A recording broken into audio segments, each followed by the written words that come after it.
Hey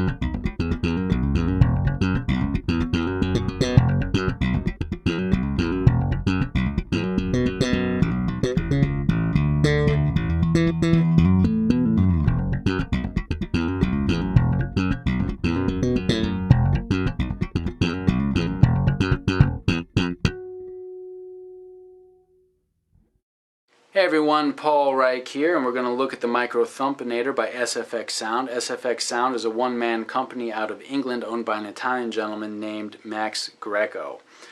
The micro-Thumpinator is the little brother to the original Thumpinator. When I say little, I mean it.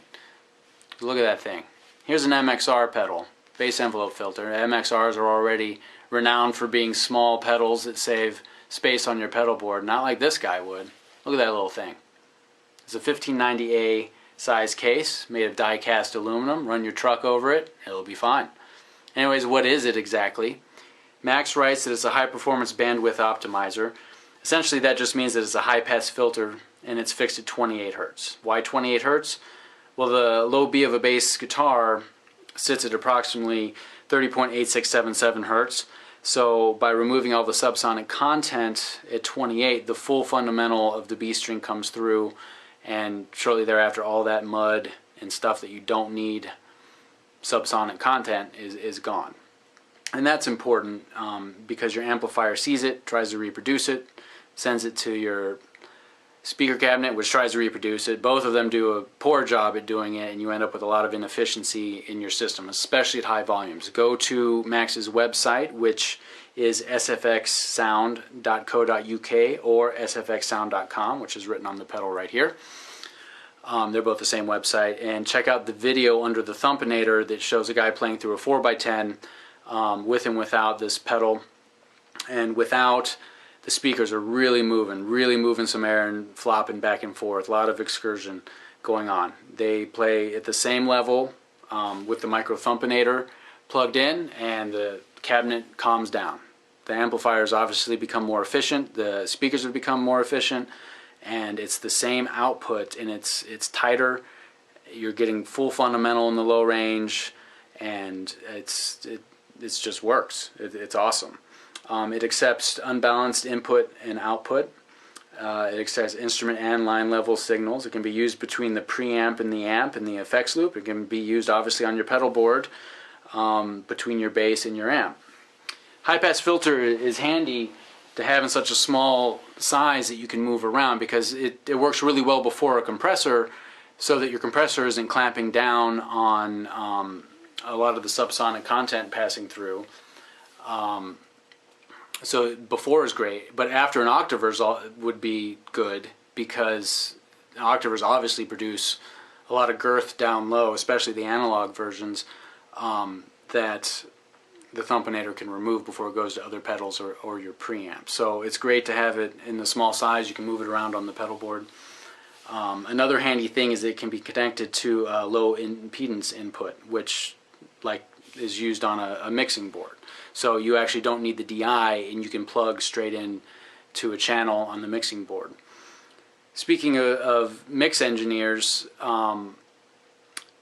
one of the first things they'll reach for when seating a bass in a track is going to be a high-pass filter on an equalizer, just to get rid of the subsonic content. So you might as well remove it before it even gets there. Anyways, it's got a 1 mega ohm input, which the acoustic guys can scoff at. But Max, being a custom builder, one of the few builders that will entertain ideas from his customers and try to build it if it's at all reasonable, he'll put a 10 meg on there for the acoustic guys. He's actually building one now that has a switch that'll go between 1 and 10 mega ohms, which would be great. That option would be great for doublers for sure. Anyways, when you plug it in, this blue LED comes on. Doesn't matter if it's connected or not. Plug it in on the other side, and it takes 9 volt DC, and no battery can go in here. We're about to open it up and see the inside. Not much room for a battery, but it can be daisy chained, so that makes all pedal board users happy. That doesn't cause any problems being daisy chained. Anyways, let's take a look inside of it.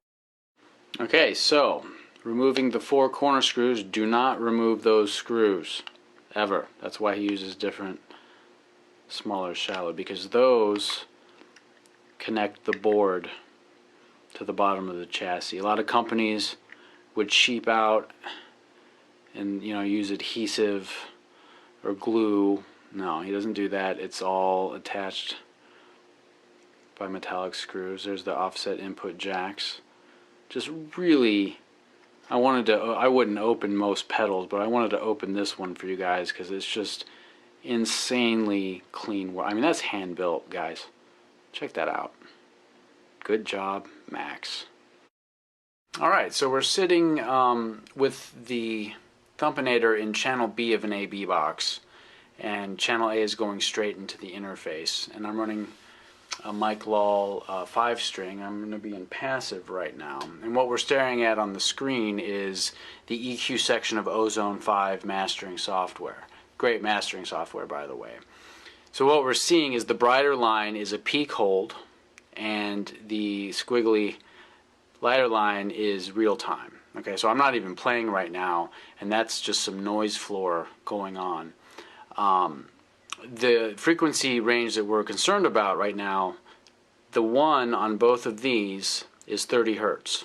So what the Thumpinator will be acting upon is everything to the left of that one. I'm sorry I can't zoom in closer. But you see where the twos are, so imagine that part of the screen and over, and we have equal screens. But you see with the noise flow, I think you can already see that there's some subsonic content being let through that's already being ixnayed by the Thumpinator. So now all I'm going to do is yank back and forth on the B string. I'm not even producing a note yet. Look at that.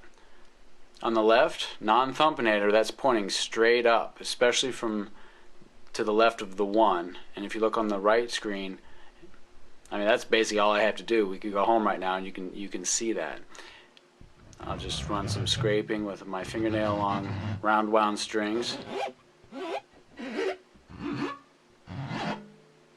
Clearly see how that is attenuating it on the right hand side. So let me hit some low B's, just a thump.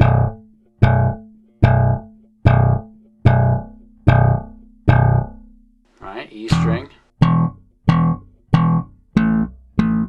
So it's not just hitting the B string and worrying about that. I mean, that subsonic content is throughout your entire signal.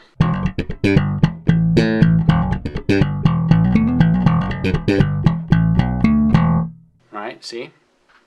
That's a great example being held right there. So, can we hear it in the box one at a time? Let's do one at a time.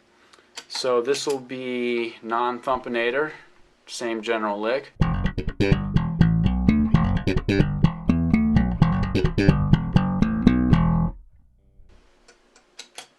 With Thumpinator.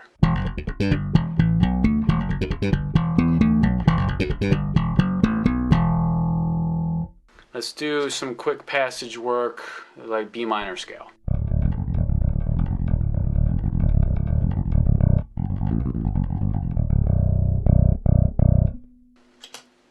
This is with Thumpinator now.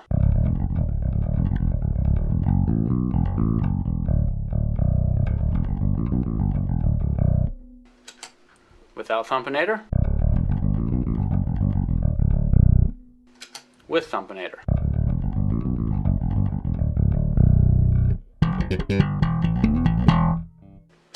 Without.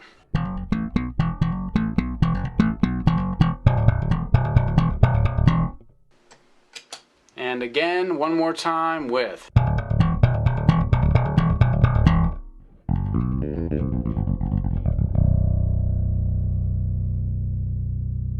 So you can clearly see the difference between the two and how these lines are popping around. Hope that helps. Hope you can hear a difference. That was the micro-Thumpinator. Hopefully that shed some light on what it is and what it does. I stress going to Max's website, sfxsound.com. That's the same website as the .co.uk that I gave you earlier. Checking out his other work, but especially check out that video of the Thumpinator in action at high volume, taming down some speakers. High pass filter, not everyone needs one, but if you do, this might be right up your alley and help out your rig in massive ways you didn't realize that you needed.